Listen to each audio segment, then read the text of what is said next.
Welcome to the final segment of today's program on Franciscan University Presents. Regis, could you start us off? No, I'd be delighted to. Father, what a joy it has been having you here, and not just because of self-serving reasons. You obviate my having to say anything at all, but everything that you say is so rich and profound and incisive that we're no end of grateful for your wisdom. What an irony that God should strike you blind and yet give you sight. Like Tiresias, that classical figure whom Eliot says saw the poem, The Wasteland, and what he sees is what we read. And what you are saying is so profound, so life-giving. Maybe I could simplify things. I'm wondering, how could you be any more productive than you are already? Maybe if God had drawn you to the Dominicans, then imagine how prolific you'd have been. But Daniel Liu, another Jesuit, in Prayer as a Political Problem, he identifies 3 levels, which have always struck me as very persuasive. The material level, mastery of the world, the physical universe. And we achieve this through work. We subdue the environment. And that's very satisfying, but it doesn't exhaust the possibilities of being human. There is that second level, communion with others in friendship and love. And yet even that doesn't fulfill us. There's that final dimension, which is prayer, adoration. And if that is left out of one's calculus, then one is empty and hellishly incomplete. And that's the question I have. Why don't people feel that emptiness more keenly than they do? I mean, C.S. Lewis says, if there are experiences you have of thirst and hunger and longing, and there's nothing in this world that can satisfy them, then maybe you were made for another world. Exactly. But that doesn't seem to have crossed people's minds, despite all of your apologetics. Yeah, thank you, Regis. Scott?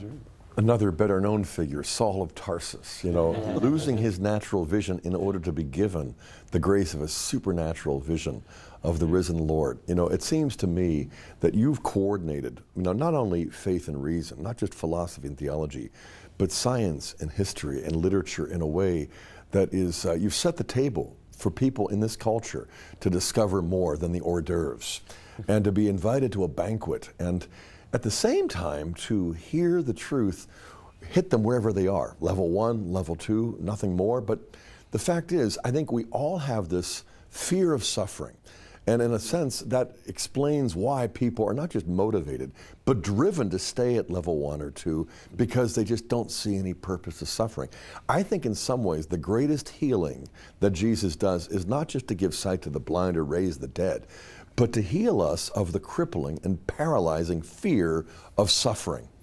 By showing us that suffering really is that means by which we reach an end that goes beyond what we thought exhausted our desires. And at the same time, it opens up a level of fulfillment and happiness that taps into levels 1, 2, as well as 3 and 4, and then takes us to the Trinity. And so your work, I think, is an indispensable cultural bridge. It's almost like the Big Dig in Boston, where you've got tunnels going in all kinds of directions, and so thank you for that. But not as costly. Yeah, not nearly, yes. Father? Well, just responding to both, I do think these fears are very legitimate, and as we've been saying throughout, I think kids have been culturally indoctrinated to have them, and it's very hard to give up a fear, just as it's very hard to give up a passion that we've kind of grown used to. Right. And I do think, though, that what's called for is not just education so that people are going to know the options, level 3 and level 4, but there has to be a call to action. Knowing it is not enough. And when kids say, okay, maybe there is a God, maybe there is a soul, maybe these near-death experiences say something, maybe the shroud's saying something, maybe there's New Testament, historical stuff is important, but you have to do what I call fiat. There's a point at which you just, that we've got enough knowledge now, there's enough evidence, we know what we have to head for, our transcendent good. I need to put together a strategy for getting to that transcendent good.